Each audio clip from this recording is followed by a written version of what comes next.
Well, hey, good evening, everyone. Thanks so much for being here tonight. My name is Dominic Insenius, and I want to say welcome to our Connect group.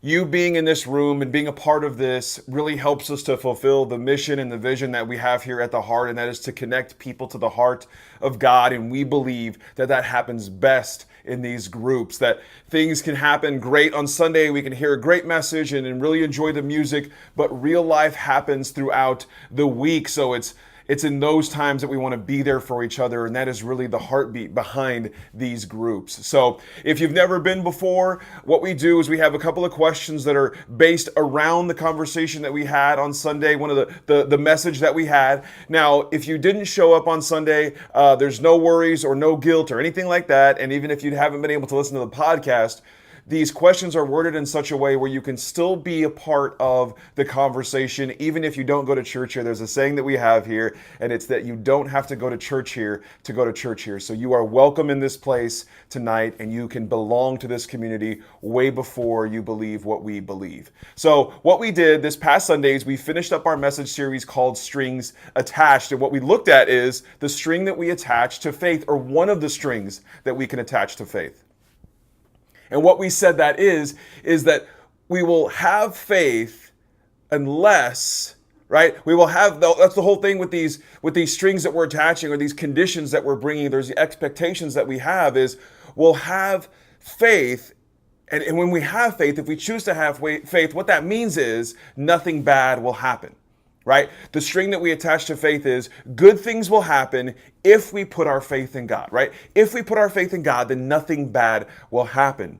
And the truth is that bad things still do happen. There's car accidents, and there's sicknesses and illnesses in our family, and there's divorce, and there's breakups, and all of these things happen in our life. So what does that do to our faith? And how can we live a life that has faith in it? How can we be people who are of faith and put our faith in God without attaching this string of, I'll have faith, and that means that nothing bad will happen?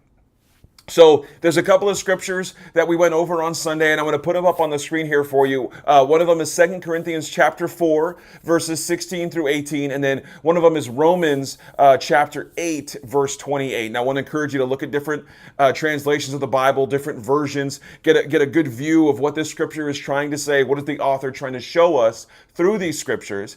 And we're going to start with our first question. Now the first question tonight is going to start off pretty simple. What I want to know is, what does having faith mean to you? So if you say you have faith, or if someone asks you if you have faith, what does that mean to you? It's a subjective thing when it comes to having faith or being people of faith. So I want to know if we can go around the room, and I want to invite you to be brave and be bold here and speak up to what you're thinking and what's on your heart, because when you speak up, you help all of us get better. You help all of us see things, and maybe in a way that we've never looked at that way before. So I want to know, let's go around the room. Let's talk about, what does having faith mean to you? So let's take a few minutes and look at that together.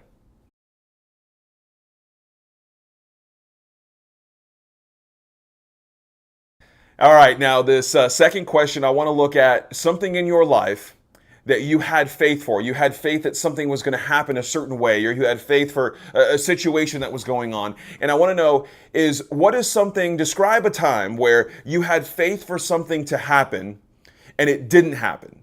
It didn't happen the way you wanted it to. It didn't happen the way you needed it to. And I want to know, that situation, how did that affect your faith?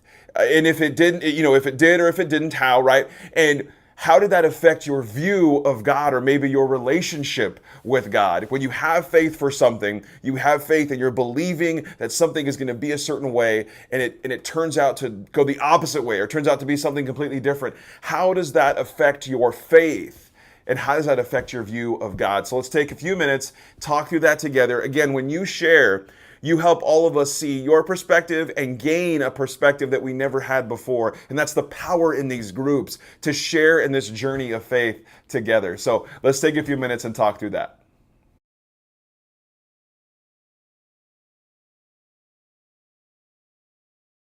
All right, for this third question, let's dig a little bit deeper into faith. And I want to know, what changes about our lives. Like we're living our lives day to day and we're going through all these things in our life, and some of us have easier seasons than others, right? Sometimes we have a year and it's really great, and sometimes we have a really tough year. Maybe you're in the middle of a tough year, a tough couple of months.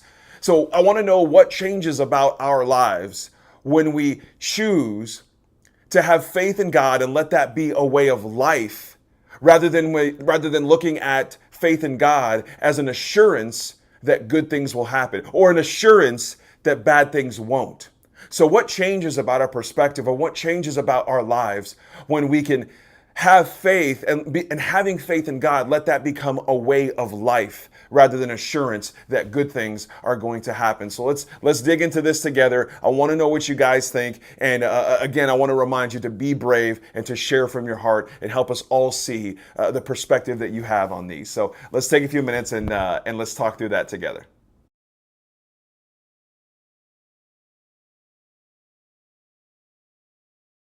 All right, now for the last question for tonight, what we want to do is be able to apply this in our life, to take what we're learning and to say, okay, how can we put this into our life and put this into practice? Because if we're just reading the Bible to learn, and we're just going to church and listening to these messages or doing that just to become more knowledgeable, there's nothing wrong with being knowledgeable, but if we're not applying it to our life, then we are just getting smarter. And the goal with faith is not to be smarter in our faith, it's to put our faith into practice and grow our faith. So what I want to know is, what is something that you are having faith for right now in your life? What is something that you're believing for? Maybe you're believing for healing or for a new job, or maybe you're believing for and having faith for a relationship to be restored. Maybe you're having faith for a school you need to get into, or something that needs to happen at your job for you to succeed in this project. Maybe you're having faith for something in those areas. So what are you having faith for right now in your life?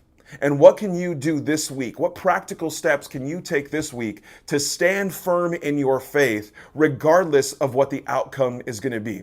Regardless if you get that job or not, regardless if that relationship is restored in the way you want it to be or not, what can you do to stand firm in your faith? What's the practical steps that you are going to take to stand firm in that faith and to trust God even through the mess? To trust God regardless of what the outcome could be. So let's take a few minutes and we'll dig into that. And this is going to be the last question for the night. So I'll leave you guys with this. I hope you have a great rest of your week. We are starting a brand new message series this coming Sunday called Reluctant Obedience. And it is going to be so great for those of us that have trouble listening to what God has to say, that have trouble deciphering what God is trying to tell us, and find it difficult to take the steps He wants us to take. So invite someone to come with you to church. If you are getting something from church and growing from these groups or these messages, then someone in your life will definitely be able to grow in that as well. So I want to encourage you to be bold and invite someone to church.